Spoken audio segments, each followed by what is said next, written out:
제가 설교를 이렇게 할 때 저는 많은 분들이 은혜를 다 받으시는 줄 알았지 화가 나는 분이 있는 것을 몰랐습니다. 한 번은 부흥회를 갔다가 어느 권사님이 제게 편지를 쓰셨는데 그렇게 화가 나더래요. 제가 설교를 하는데 뭐 목사님처럼만 믿어야 되냐, 나도 그동안에 나름대로 열심히 신앙생활 했는데, 그러면서 막 화가 나더라는 거죠. 그래서 설교가 끝나고 집에 가서 하나님께 막 따지듯이 기도를 했답니다. 아니, 그 목사님처럼만 신앙생활 해야 잘하는 겁니까? 나는 그동안에 뭘 어떻게 한 겁니까? 그랬더니 하나님께서 강사 목사님처럼 해야 된다고 그렇게 응답을 하시더래요. 그래서 회개하고 그랬구나, 내가 잘못 신앙생활 했구나. 그래서 마음을 고쳐 잡수시고 그 다음부터 은혜를 받았노라고 제게 편지를 보내주셨어요. 제가 제 설교 듣고 이렇게 화가 나시는 분들이 있으시군 하는 걸 그때 처음 절실히 느꼈습니다. 제가 이 말씀 드리는 것은 오늘도 그럴까봐 그 말씀을 드리는 겁니다. 오늘도 제가 말씀을 드릴 때 여러분 중에 혹시 화가 나시는 분이 계실까 하는 걱정이 좀 있습니다. 제가 말씀을 드리면서 이따금 성도들이 좀 마음이 불편한 것처럼 느껴지는 경우는 제가 삶을 강조하는 부분이 있기 때문입니다. 믿었다면, 또 말씀을 바로 알았다면, 정말 거듭났다면, 그렇다면 당연히 그 삶이 뒤따라와야 된다고 하는 부분을 강조하는 부분에 대해서 좀 불편해 하시는 분이 있으신 것 같아요. 근데 예수님의 마음입니다. 마태복음 7장 21절에 예수님께서 입으로 주여 주여 하는 자마다 다 천국에 들어갈 게 아니고 아버지의 뜻대로 행하는 자라야 천국에 들어갈 것이라고 그랬지 않습니까? 여러분 모두가 다 천국에 정말 들어가는 자가 되기를 원합니다. 다 그와 같은 자가 되시기를 축복합니다. 그러려면 우리가 우리의 삶을 반드시 점검해 보아야 됩니다. 내 삶이 말씀에 맞는가? 내가 정말 구원받은 자의 삶을 사는가? 삶을 변화시키지 못하는 복음은 복음이 아니니까 말입니다. 오늘 사도 바울이 다시 한번 복음에 합당하게 생활하라, 그렇게 말씀하고 있습니다. 복음에 합당하게 생활하라. 복음에 합당한 생활이 뭐지요? 쉽게 생각하면 사랑하고 용서하고 기뻐하고 감사하고 전도하고 헌신하고 그런 복음에 합당한 생활이 되겠죠. 정말 복음을 내가 받아들였다면 내 삶이 변화되는 거죠. 근데 사도 바울은 오늘 이 복음에 합당한 생활 중에 아주 중요하고 그리고 아주 특별한 것 하나를 우리에게 말씀하고 있습니다. 그것은 정말 내가 복음을 받아들였다면 그리스도를 위해서 고난을 당하는 것도 특권이라고 믿는가 하는 겁니다. 여러분, 그리스도를 위해서 고난을 당하는 것이 특권이라고 믿어지세요? 29절 말씀을 보실까요? 우리 함께 같이 읽겠습니다. 하나님께서는 여러분에게 그리스도를 위한 특권, 즉 그리스도를 믿는 것뿐 아니라 또한 그리스도를 위하여 고난을 받는 특권도 주셨습니다. 특권이래요. 특권. 그리스도를 위해서 고난을 당하는 것을 특권이라는 겁니다. 여러분 중에 믿어지지 않으시는 분들이 많으실 겁니다. 진짜 믿으신다면, 예를 들어서 광고를, 오늘 예수 그리스도를 위해서 고난 받을 기회가 있습니다. 여러분 중에 원하시는 분들 선착순으로 신청 받겠습니다. 그러면 3부 예배 나오시는 분들은 화나겠죠? 1, 2부 나온 분들이 다 받아갔었을 거 아니에요. 3부 예배 나오신 분들은 막 짜증나겠죠? 아니, 그런 좋은 기회가 있으면 좀 많이 주든지 아니면 3부 예배 때만 좀 광고하든지 그러시겠죠? 정말 그리스도를 위해서 고난을 받는 것이 특권이라고 믿는다면 아마 그렇겠죠. 그러나 안타깝게도 많은 그리스도인들은 솔직히 그리스도를 위해서 고난받는 일이 내게는 좀 없었으면 좋겠다, 내게는 좀 피해 갔으면 좋겠다라고 생각을 합니다. 사도 바울은 바로 그 점을 우리에게 말씀하고 있어요. 사도 바울이 이 복음에 합당한 생활을 하라고 그렇게 말씀을 하셨는데, 이 복음에 합당한 생활을 하라고 하는 것을 오늘 성경에 보니까 주석에다가 뭐라고 설명을 붙였냐 하면 시민 노릇을 하라, 그렇게 주석을 했습니다. 그러니까 사도 바울이 복음에 합당하게 생활하라라고 하는 뜻은 복음에 합당하게 하나님 나라 시민답게 살라, 그런 뜻이라는 거죠. 지금 사도 바울이 이 말씀을 하고 있는 것은 그때 당시에 로마 시민권자를 비유해서 말씀하고 있는 겁니다. 당시는 로마가 세계를 지배하던 때입니다. 빌립보는 로마 식민지였어요. 로마 시민권자는 대단한 자부심을 가지고 있었고, 그들은 로마의 풍습을 따라 살았고, 로마의 보호를 받았고, 모든 특혜를 다 누리고 살았습니다. 그들은 로마 시민이 아닌 사람을 야만인이라고 생각을 했어요. 로마 시민권자의 자부심이 대단했죠. 그런데 사도 바울은 그 로마 시민권자를 생각하면서 우리는 하나님의 나라의 시민들이라는 거예요. 예수를 믿고 복음을 받아들인 사람들은 하나님 나라의 시민들입니다. 그러니까 하나님의 나라의 시민들은 로마 시민권자들이 자부심을 가지고 다른 민족과 다르게 사는 것처럼 우리도 그렇게 살아야 한다는 거예요. 여러분, 지금 우리나라에 아주 다양한 시민권을 가지고 있는 사람들이 한국에 와 있습니다. 뭐 일본 시민권자도 있고, 중국 시민권자도 있고, 또 뭐 네팔 시민권자도 있고, 몽골 시민권자도 있고, 다양합니다. 자, 그 외국 시민권자를 가지고 있는 사람들은 우리와 같이 살아도 다르게 살아요. 그들은 그 나라 사람들이니까 차이가 있죠.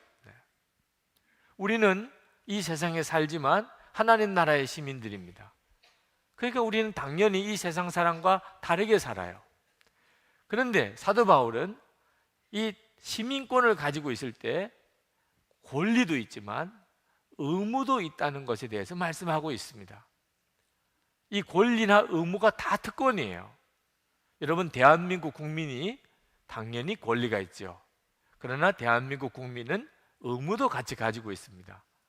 우리는 납세의 의무도 있고 국방의 의무도 있죠.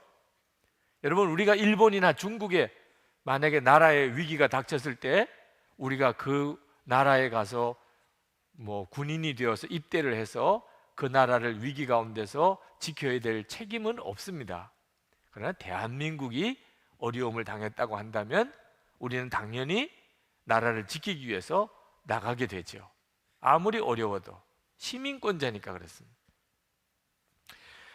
얼마 전에 뉴스를 보니까 보훈처에서 그동안 37년 동안이나 6.25 전쟁 전사자 유족들에게 보상금으로 5천 원을 지불을 했다는 거예요. 짜장면 값도 안 되는 돈을 지불을 했다고 그래요. 그래서 논란이 일었죠. 자, 국가에서 6.25 전사자에게 이 정도밖에 대우를 안 해주니까 이제 나라가 만약에 전쟁이 나도 우리 입대 안 할 거죠? 우리 아들들 안 보낼 거죠? 5천 원밖에 안 주는데 보내요? 그래도 보내야죠? 네, 5천 원밖에 안 줘도 우리 나라가 지금 전쟁의 위기 속에 빠졌다면 우리는 다 입대하고 우리 아들들을 군에 보내게 되죠.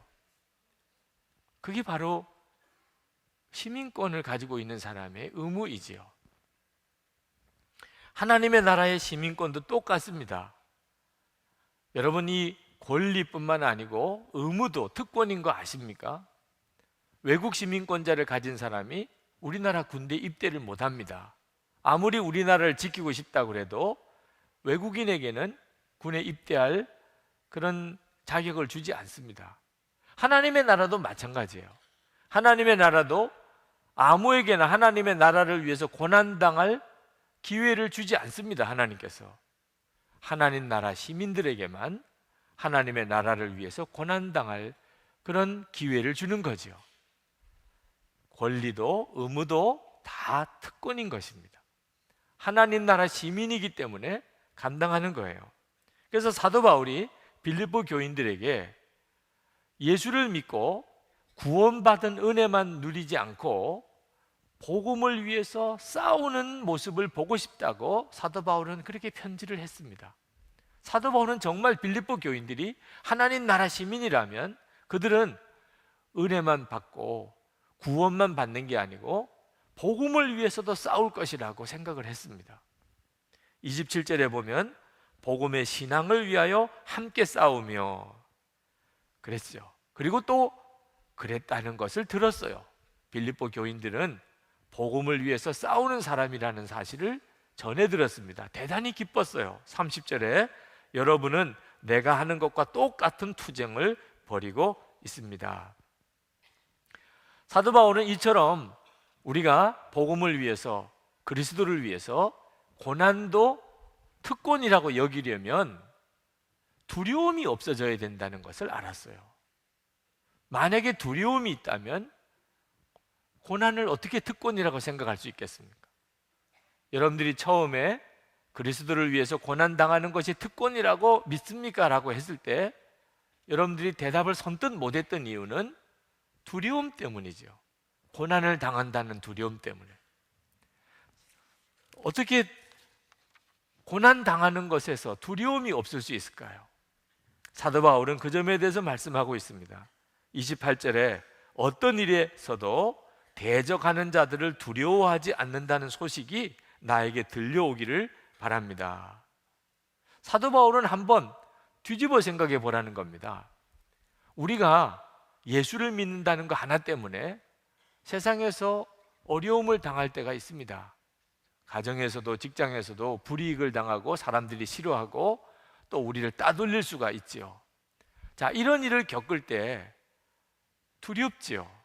그렇지만 한번 다시 생각해 보면 우리가 하나님의 나라 시민이라는 증거이지요. 지금도 어느 나라에서 외국인으로 산다는 것은 대단히 어려운 일입니다.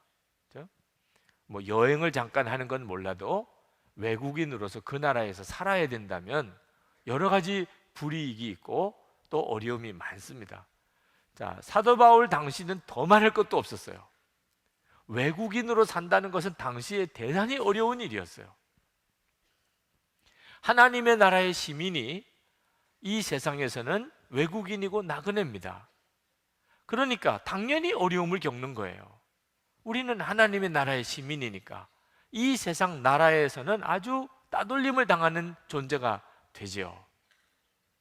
그러니까 이 세상에서 우리가 어려움을 겪는다면 그것은 곧 우리가 하나님의 나라의 시민이라는 증거가 되는 거죠. 우리는 구원받은 자라는 증거이지요. 또 우리를 박해하고 따돌리고 핍박하는 자가 있다면 그들은 멸망당할 자라고 하는 증거이지요. 그래서 이렇게 이야기합니다. 28절에 이것이 그들에게는 멸망의 징조이고 여러분에게는 구원의 징조입니다. 이것은 하나님께서 하시는 일입니다. 그러니까 우리가 이 세상에서 고난을 당하고 또 우리에게 대적이 있는 것은 한편 생각하면 너무나 감사한 일이라 하는 거죠. 우리가 하나님 앞에서 구원받은 자구나, 하나님 나라 시민이구나 하는 것에 대한 증거이기 때문이에요. 하나님이 그렇게 하고 계시다는 겁니다. 자, 초대교회에는 상당한 핍박이 있었어요.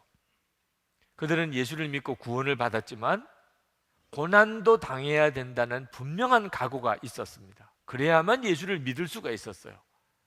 그들은 예수를 믿기 때문에 고난을 당한다는 것을 각오하는 정도가 아니고 그들은 그것을 기뻐했어요. 사도행전 5장 41절을 보실까요? 사도들은 그 이름을 위하여 능욕받는 일에 합당한 자로 여기심을 기뻐하면서 공회 앞을 떠나니라. 초대교회가 그렇게 능력이 있었던 이유는 그들은 예수님 때문에 고난당하는 것을 각오했고 오히려 그것을 기뻐할 정도였기 때문에 그들 교회 공동체는 세상을 변화시키는 능력이 있었어요. 우리나라 초창기에 우리 믿음의 선조들도 마찬가지였습니다. 그들은 복음을 듣고 구원도 받았어요. 그렇지만 그들은 고난 당할 것도 각오했어요. 실제로 우리나라에 처음 복음이 전해졌을 때 예수를 믿었던 그 초대교회 교인들은 집에서 쫓겨나기도 하고 마을에서 쫓겨나기도 하고 말할 수 없는 어려움과 순교의 고통도 당했습니다. 예수 믿을 때 고난 당할 걸 각오했어요. 그래야 예수를 믿는 것이었어요. 지금 북한에 있는 지하 교회 교인들은 어떻게 주일 예배를 드릴까 마음이 미어지는 느낌이 듭니다. 어떻게 그들은 지금 예배를 드릴까? 우리는 여기서 이렇게 예배를 드리지만 북한에 있는 우리 교인들은 예수를 믿을 때 그들은 우리처럼 다 구원을 받습니다. 그렇지만 북한 교회 성도들은 고난당할 각오도 하고 예수를 믿어요. 고난당할 각오를 해요. 우리는 북한 교인들을 보면서 불쌍하다고 생각합니다. 그 사람들은 오늘 어떻게 고생스럽게 예배를 드릴까? 참 불쌍하다. 그런데 하나님이 보시기에는 그들이 불쌍한지 우리가 불쌍한지 한번 잘 생각해 보아야 됩니다. 우리 한국교회 교인들은 언제부턴지 고난당하는 것에 대해서 싫어하는 마음이 뚜렷해요. 고난당하는 것, 예수님 때문에 고난당하는 게 특권입니까? 아멘이 잘 안 나와요. 북한에 있는 교인들은 예수님 때문에 고난당할 각오를 하고 예수를 믿어요. 그렇다면 하나님께서 지금 같은 땅덩어리 안에 있습니다. 북한에 있는 교인들도 보고 남한에 있는 교인들도 봐요. 우리는 북한 교회를 불쌍하다고 생각하지만 하나님이 보시기에는 어디가 더 불쌍한지 한번 생각해 봐야 됩니다. 북한에 있는 교인들을 생각하면 사실 우리는 불평할 게 아무것도 없어요. 텔레토비 시리즈가 유행하던 때 크리스천과 텔레토비의 공통점이라고 하는 조크가 있었어요. 여러분, 텔레토비와 크리스천이 뭐가 공통점일까요? 첫 번째는 시간이 지나도 성장하지 않는다. 두 번째는 고난과 눈물과 수고가 없다는 거예요. 세 번째는 항상 고멤버 그대로라는 거예요. 죽어있는 크리스천들, 죽은 믿음을 비꼬는 그런 조크였어요. 지금 한국 교회가 거의 그런 모습으로 가고 있습니다. 우리가 정말 고난도 축복이다. 예수님을 위해서 당하는 고난이라면 그건 축복이지. 그건 우리의 특권이야. 이런 믿음을 가질 수 있어야 합니다. 그래야 진짜 예수를 믿는 거예요. 여러분 정말 그런 믿음을 가졌습니까? 만약에 진짜 그런 믿음을 가졌다면 자녀들에게도 권해줄 수 있는지를 점검해 봐야 됩니다. 너도 예수님을 위해서 고난당하는 길을 가거라.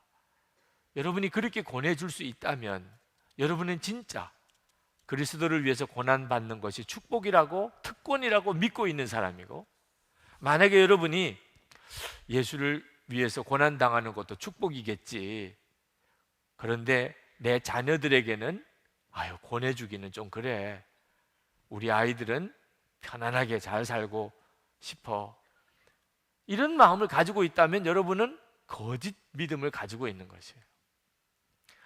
저는 순회선교단의 김용희 선교사님 말씀을 듣고 울었던 적이 있습니다. 선교사님의 자녀들이 여럿 있는데 다 선교사로 보냈어요. 그것도 전 세계 오지로 아주 어려운 곳으로 보냈어요. 그러면서 그 자녀들을 선교사로 보낼 때 그때 선교사님이 기도하며 해주었던 이야기, 우리가 이 땅끝에서 죽어서 하나님 나라 한복판에서 만나자, 그렇게 말해주고 자녀들을 다 선교사로 보냈어요. 그 말씀을 들을 때 정말 눈물이 나더라고요. 이분은 진짜 믿는 분이구나. 하나님의 나라를 진짜 믿는 분이에요. 우리가 이 땅끝에서 죽어서 하나님 나라 한복판에서 만나자. 이 세상에서 편안하게 살 거 생각하지 말고 훨씬 더 좋은 하나님의 나라가 있는데, 이왕이면 하나님의 나라의 한복판에서 만나서 사는 사람이 돼야지, 그랬다는 거죠. 예멘에 선교사로 나가신 오정석 선교사님, 그 나라로 가실 때 순교를 각오해야 됐습니다. 그런 나라예요. 근데 초등학교 다니는 두 아이가 있습니다. 당신들은 이미 순교를 각오했지만 이 두 아이가 어떻게 될 거냐 말이에요. 그래서 그때부터 두 아이에게 순교의 축복을 가르치기 시작했습니다. 매일 예배를 드리면서 순교가 너무나 놀라운 하나님의 축복의 길이라는 것, 순교자에 대해서 가르치고 순교의 축복에 대해서 그렇게 기도해주고 가르쳤어요. 어느 날 이 아들이 기도를 하는데, 하나님, 우리 아버지 순교하게 해주세요. 저렇게 좋아하는 순교하게 해주세요. 그리고 아버지, 하나님이 반드시 순교하게 해주시겠대요. 걱정하지 마세요. 그러더래요. 그 이야기 듣고 너무 기뻤대요. 아이들도 준비되었구나. 그리고는 온 가족이 다 예멘으로 갔습니다. 어떻게 그럴 수가 있죠? 진짜 믿으면, 정말 하나님의 나라의 시민인 것을 내가 믿으면, 우리의 나라는 이 세상이 아니에요. 하나님의 나라예요. 내가 그것을 진짜 믿으면 자식들에게 가장 좋은 거 물려줄 수 있죠. 여러분, 자녀들이 왜 공부를 해야 한다고 생각하십니까? 공부해야 잘 살 거라고 생각하지요. 그러나 실제로 공부 많이 해서 다 잘 삽니까? 다 행복합니까? 확실하지도 않지만 그래도 확률적으로 제일 그게 좋겠으니까 그래도 공부시키는 거죠. 애매한 것도 그렇게 하면서 진짜 확실한 길, 정말 행복한 길 있잖아요. 하나님의 나라를 위해서 고난당하는 길, 그 삶을 사는 사람이 얼마나 존귀의 여김을 받고 하나님의 나라에서 행복할까요? 이건 확실한 길이잖아. 그런데도 왜 우리가 우리 자녀들에게 그리스도를 위해서 고난을 당하라고 말을 못하는 거지요? 우리가 안 믿는 거예요. 우리 자신이 진짜 복음에 대해서, 하나님의 나라에 대해서 믿지 못하고 있는 거예요. 저는 저희 아버님이 참 이해가 안 됐어요. 저를 낳자마자 목사가 되라고 하나님께 바쳤다고 그러시고, 그런데 제가 보니까 아버님이 목회하는 길이 행복하지 않으시더라고요. 마음고생도 많으시고 너무너무 힘들어 하시는 게 역력하신데, 그러다가 저희 어머님은 일찍 돌아가시기도 하시고, 그렇게 목회를 하시면서 제가 신학교 갈 때 안 말리시는 거예요. 진짜 좋은 아버지라면 말리셔야 되잖아요. 우리들끼리 이야기지만 솔직히, 아니 당신이 실제로 목회를 해보니까 너무 힘들더라, 너무 고생되더라, 그러면 아들만큼은 그 길을 안 가게 해줘야 되잖아요. 그런데 신학교 갈 때 그냥 가래더라고요. 저는 끝에는 말리실 줄 알았어요. 근데 그냥 가라더라고요. 그때 아버님은 무슨 심정이었을까? 그건 정말 나중에 가서야 알았어요. 비록 당신이 힘들고 어려운 일을 하지만 이 길이 복되다고 믿으셨으니까 그랬던 거죠. 여러분, 여전히 고난이 특권이다, 그리스도를 위해서 고난당하는 것은 정말 특권이야, 이런 믿음이 안 생기신다면, 그렇다면 죄책감까지 가지실 필요는 없습니다. 아직까지 예수님을 온전히 믿으시는 건 아니에요. 그러나 여러분, 기대함을 가지실 수는 있어요. 여러분도 이제 곧 그런 믿음을 가지시게 될 것이니까. 여러분들 정말 고난이 기적이다, 고난이 축복이다, 이렇게 믿어지면 그건 기적이지 거죠. 하나님이나 하실 수 있는 일이에요. 사람이 상식적으로 누가 고난이 특권이라고 생각하겠어요? 근데 만약에 오늘 이 시간에 여러분의 마음에 고난도 특권이구나, 그리스도를 위해서 고난당하는 것은 축복이구나, 이렇게 믿어진다면 이건 정말 기적인 거죠. 주님이 오늘 이 시간 여러분 가운데 그런 역사를 이루시기를 원합니다.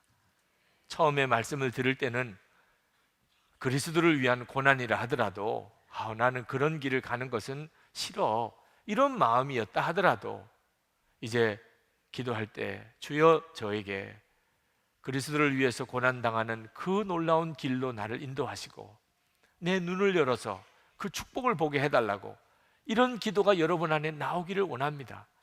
이것은 주님이 하시는 일이에요. 여러분이 그리스도를 위한 고난이 특권이라고 믿어지지 않는 이유는 아직도 예수님과 인격적으로 교제하고 있지 않기 때문입니다. 예수님을 인격적으로 만나지 못했기 때문이에요. 예수님을 사랑하는 마음이 아직은 없기 때문입니다. 그런데 여러분이 이제 예수님을 사랑하게 되고 주님을 인격적으로 만나게 되면 달라지게 됩니다. 주광조 장로님, 주기철 목사님의 아드님이죠. 주기철 목사님은 순교자로서 우리 한국교회에 유명하신 분입니다. 그런데 그 아들 주광조 장로님께서 간증하실 때 아버지 주기철 목사님에 대해서 이런 이야기를 하셨어요. 한 번은 일본 고등계 형사가 집을 덮쳐서 아버지를 붙잡아 가시는데 아버지가 그 일본 형사를 피해서 바깥에 숨어 계시다가 모처럼 집에 온 바로 그날 그 정보를 알고 일본 고등계 형사가 집을 찾아온 겁니다. 그때 아버지가 얼마나 당황해하고 두려워하며 그 일본 형사에게 붙들려 가지 않으려고 숨으려고 하셨는지에 대해서 간증을 하셨어요. 그것이 주기철 목사님의 인간적인 모습이었어요. 그분은 신사참배를 거부하고 순교하신 분이지만 그분도 역시 연약한 인간이었어요. 형사에게 끌려가서 경찰서에 가서 고문을 당하는 일이 그로서 어찌 두렵지 않았겠어요. 그런 일을 실제로 겪고 또 그런 일을 당한다고 생각하면 어찌 숨지 않겠어요. 그랬던 분이었습니다. 그런 분이 어떻게 순교를 그렇게 당당하게 할 수 있었지요? 예수님이셨어요. 주기철 목사님, 그분은 연약한 인간이었지만 그분을 순교할 수 있게끔 그의 믿음을 지키고 그 길을 가게 해 주실 수 있었던 분은 예수님이셨어요. 우리에게도 마찬가지입니다. 우리가 어떻게 그리스도를 위한 고난이라고 그냥 사람의 심정으로 그걸 축복이라 특권이라고 여길 수 있을까요? 고난은 고난인 거지요. 그렇지만 우리가 예수님을 만나고 은혜의 눈이 뜨이고 나면 모든 게 다 달라지는 거 아십니까? 저는 목사가 되었을 때만 해도 하나님에게 헌신한다는 의식이 별로 없었습니다. 그냥 아버지가 목사 되라고 해서 할 수 없이 끌려가다시피 목사가 됐죠. 목사가 되고 난 다음에 제 마음에 이왕이면 목사로서 성공해야 되겠다, 그렇게 생각했어요. 제가 예수님을 인격적으로 만났을 때 가장 제게 회개가 터져 나왔던 것은 목사조차도 나의 성공의 방편으로 생각했던 것을 하나님께 정말 눈물로 회개했어요. 저는 목사직을 나 자신을 위한 성공의 방편으로 생각하고 있었던 사람이었습니다. 하나님께서 저를 다루셨어요. 저는 장애인이 될 수밖에 없는 그런 절박한 처지에 빠졌습니다. 그때 제 기도는 온통 하나님 이 다리를 고쳐주셔서 제가 장애인이 되지 않게 해달라는 것이었습니다. 그때 하나님께서 저의 믿음을 다루셨어요. 내가 정말 하나님을 믿는 자인지를 다루셨어요. 그리고 저 자신의 죄를 다 드러내 보여주셨어요. 정말 가증하고 더럽고 지옥에 갈 수밖에 없는 죄인이 저 자신이었어요. 그리고 비로소 십자가의 은혜를 알게 하셨어요. 예수님의 십자가가 아니면 용서받을 수 없는 나 자신인 것을 깨달았습니다. 그리고 용서받은 것을 알았어요. 그리고 제 자신이 완전히 바뀌어버렸어요. 예수님의 십자가의 은혜를 깨닫고 주님을 인격적으로 만나고 난 다음에 기도가 달라졌어요. 오른쪽 다리를 바치겠다고 기도했어요. 제 입으로 그렇게 기도했어요. 장애인이 되는 두려움이 사라졌어요. 오히려 장애인이 되는 것이 축복이라고 느껴졌어요. 두 다리 멀쩡하니까 목사가 되고도 나는 이 교회 가고 싶어요, 저 교회 가고 싶어요, 그러는 나 자신을 보았어요. 하나님의 종이 아니잖아요. 장애인이 되면 내가 무슨 선택권이 있겠어요? 하나님이 가라고 하시면, 어디든지 오라고 하면 저에게는 그저 오직 감사밖에 없겠죠. 진짜 하나님의 종 되는 데는 차라리 장애인이 더 낫겠더라. 나중에 하나님 앞에 섰을 때 한마디만 들을 수 있다면, 내 종아 수고했다, 나를 안아주시면서 하나님께서 그 말씀만 해주실 수 있다면 저는 부러울 게 없을 것 같아요. 그게 진짜 성공이잖아요. 눈이 열리고 나니까 그리스도를 위해서 고난을 당하는 것이 아무것도 아니더라고요. 그건 오히려 축복이고 나에게 주신 기회이더라고요. 성도 여러분, 예수님을 만나시면, 정말 예수님을 사랑하게 되면, 그러면 그리스도를 위해서 고난당하는 게 축복이라니, 하나님의 나라가 내 나라가 된다니까. 저는 목회하면서 기가 막힌 교인들을 봅니다. 교회를 자기 장사수단으로 생각하는 분들도 있어요. 교인들끼리 서로 장사수단으로, 장사하는 대상으로 보는 분들도 있어요. 돈 거래하는 대상으로 생각하는 분들도 있어요. 정말 믿음이 없어서 그렇죠. 복음의 영광을 정말 알고 하나님의 나라의 비밀을 안다면 그렇게 할 리가 없지요. 아직도 진짜를 보지 못했으니까. 그러니까 그렇게 사는 거죠. 예수님을 믿고도 힘든 거는 싫어, 어려운 거는 싫어, 아직도 몰라서 그런 거죠. 정말 믿음이 약하니까 그런 거예요. 예수님을 정말 만나고 나면 그렇게 될 리가 없는 거죠. 옛날에는 시외 전화 한번 하려고 그러면 교환수를 통해서 해야 될 때가 있었죠.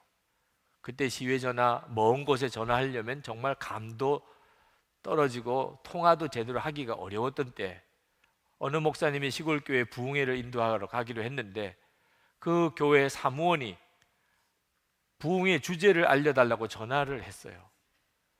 그 감도가 떨어지는 전화로, 목사님 부흥회 주제 본문 말씀이 뭡니까? 시편 23편 주제는 여호와는 나의 목자시니입니다. 못 알아들어요. 주제가 뭐라고요? 여호와는 나의 목자시니라고요. 여호와는 나의 목자시니, 그것뿐입니까? 나중에 목사님이 화가 나셨어요. 아니, 여호와는 나의 목자시니면 됐지, 뭐가 또 필요합니까? 소리를 질렀더니 알겠습니다 그러고 전화를 끊었어요. 부흥회를 가보니까 부흥회 주보에 뭐라고 쓰였냐면, 주제 여호와는 목자시니면 됐지, 뭐가 또 필요합니까? 그렇게 썼더래요. 네. 참 옛날 이야기이긴 합니다만 말씀은 맞죠. 부흥의 주제로 기가 막힌 주제죠. 여호와가 나의 목자시면 됐지, 뭐가 또 필요해요? 그죠? 예수님을 정말 알고 나면 우리 믿음이 그렇게 돼요. 뭐가 더 필요해요? 예수를 믿고 구원받아요. 그건 정말 놀라운 축복이죠. 고난도 받아요. 그것도 놀라운 축복이에요. 여러분, 우리 한국교회가 이만큼 부흥이 된 것은 고난 때문입니다. 일제 36년 6.25 사변을 거치면서 한국교회는 우리 민족의 고난의 중심에 있었어요. 고난의 중심에 있었습니다. 일제시대 항일운동에 한국교회는 중심에 있었어요. 그때 항일운동을 했던 사람들은 다 교회의 도움을 받았어요. 해외 선교사님, 해외 교회로부터, 또 우리 국내 교회, 그로 인해서 핍박 말할 수 없이 받았죠. 그러나 해방되고 난 다음에 한국교회 지도자, 한국 사회의 지도층에 기독교인들이 많아지기 시작했습니다. 그들은 다 일제시대 때 독립운동을 했고 또 그 과정을 지켜보았던 사람들입니다. 교회는 좋은 것이구나. 6.25 사변을 지내면서 한국교회는 말할 수 없는 고통을 당했습니다. 공산주의를 대항하는 중심 세력이 교회였어요. 그래서 한국교회의 지도자의 위치에 올라가 있었던 거죠. 고난을 외면하지 않고 그 고난의 길을 갔기 때문에 한국교회는 이만큼 부흥했어요. 지금 한국교회의 위기가 뭐지요? 고난을 싫어하는 거예요. 힘들고 어려운 일을 싫어하는 거죠. 한국교회에 다시 부흥이 오려면 하나님의 시민권을 가지고 있는 성도들이 고난을 축복으로 생각하는 거예요. 그리스도를 위해서 고난을 당하는 것을 축복이라고 생각하는 거예요. 하나님께서 우리 교회에 참 큰 예배당을 주셨습니다. 예배당을 나름대로 열심히 잘 짓느라고 지었고 들어오시는 분들이 예배당을 보고 감탄하기도 해요. 그러나 실제로 막상 예배를 드리고 신앙생활을 하려고 하다 보면 여전히 공간 부족 현상이 많습니다. 주차장에 어려움 겪으셨죠? 예배 끝나고 엘리베이터 이용하기 힘드시지요? 잠옷실에 지금 말할 수 없이 어렵지요? 이걸 보완을 하려고 아무리 애를 써도 엄청난 재정이 들어가니까 손을 대기가 어려워요. 그래서 교회에 오시는 많은 분들에게 미안한 마음도 있습니다. 그런데 이 예배당에 들어와서 자리에 앉자마자 눈물부터 나오는 성도들이 있는 거 아십니까? 그분들에게도 여전히 이 예배당의 여러 시설들은 불편한 게 많습니다. 그러나 느낌은 전혀 달라요. 예배당에 와 앉아있기만 해도 눈물부터 나요. 그들은 이 예배당 건축하는 과정에 그 많은 어려운 과정을 다 같이 감당했던 분들입니다. 지금도 해마다 이 예배당 건축비를 위해서 헌금하면서 섬기는 분들이에요. 그분들에게는 이 예배당 건물 자체가 감격이에요. 이렇게 예배당에 본당에 들어와서 예배 드리는 것 자체가 감격입니다. 고난을 같이 겪었기 때문에 하나님께서 이 예배당의 은혜를 깊이 누리게 해주시는 축복을 주시는 거죠. 여러분, 예배당 건물 하나에도 이럴 정도라면 하나님의 나라는 어떨까요? 하나님의 나라는 하나님의 나라를 위해서 고난당하는 일에 대해서 아무것도 참여한 것이 없는 자에게 열려있는 곳일까요? 만약에 정말 그러고 하나님의 나라에 갔다고 한다면 그는 얼마나 부끄러울까요? 하나님의 나라의 영광은 하나님의 나라 시민권자가 감당해야 될 의무를 감당하는 자에게 주어지는 거예요. 의무는 축복입니다. 하나님의 나라를 위해서 고난당하는 이 의무는 축복이에요. 우리를 위해서 하나님이 예비해 놓으신 것이에요. 이제 우리 같이 기도하십시다. 여러분 마음에 성령께서 말씀하시지 않았나요? 여러분 그리스도를 위해서 고난당하는 것에 대해서 이제는 마음이 열리셨나요? 이것이 정말 축복의 길이구나.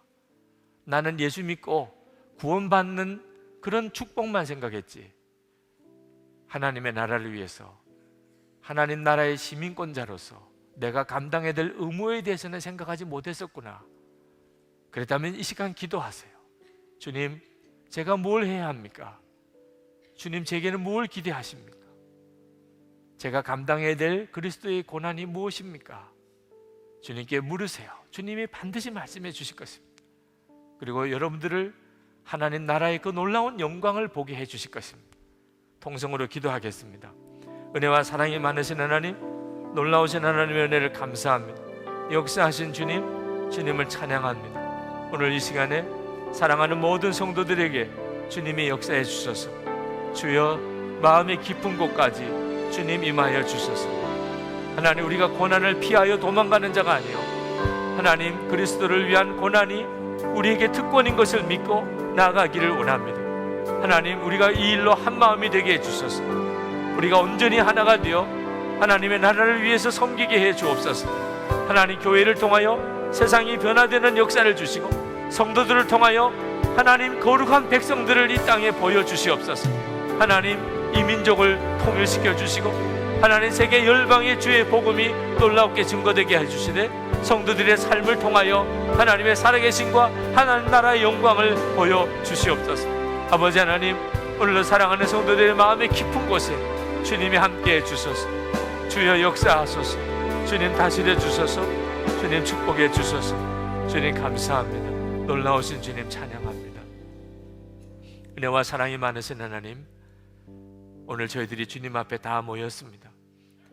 이 시간 주의 성령님께서 사랑하는 모든 성도들의 마음의 깊은 곳에 임하여 주소서. 눈을 열어 주소서. 예수님, 주님을 바라봅니다. 주님을 사랑합니다. 우리에게 하나님 나라의 시민권자인 것을 보여주시니 감사합니다. 하나님, 이 엄청나고 놀라운 축복을 다시 한번 회복하게 해 주옵소서.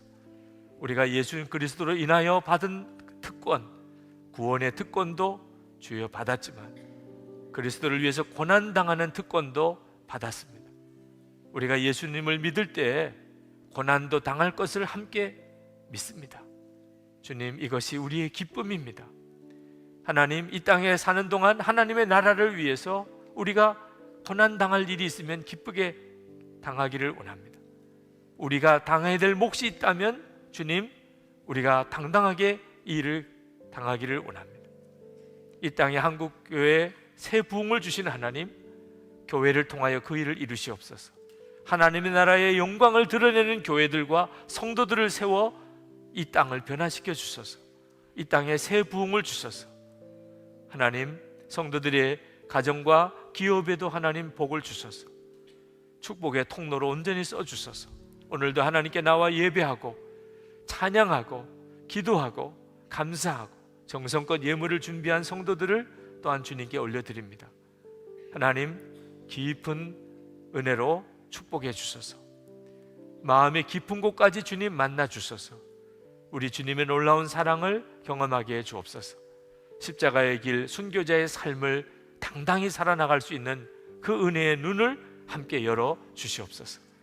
육신의 병도 고쳐주시고 가정 안에 하나님의 은혜의 충만함을 주시고, 그리고 우리가 세상의 축복의 통로가 되게 하소서. 북한을 통일시켜 주소서. 북한에 있는 동포들을 그 고난 중에 건져 주소서. 하나님, 세계 열방에 있는 주의 종들, 선교사님들, 세워진 교회들, 세우신 성도들을 축복해 주소서. 하나님, 어려움 중에서 당당하게 하시고 하나님 나라 위하여 복 있는 충성스러운 종들이 다 되게 해 주시옵소서. 예수 그리스도의 이름으로 간절히 기도합나이다. 아멘.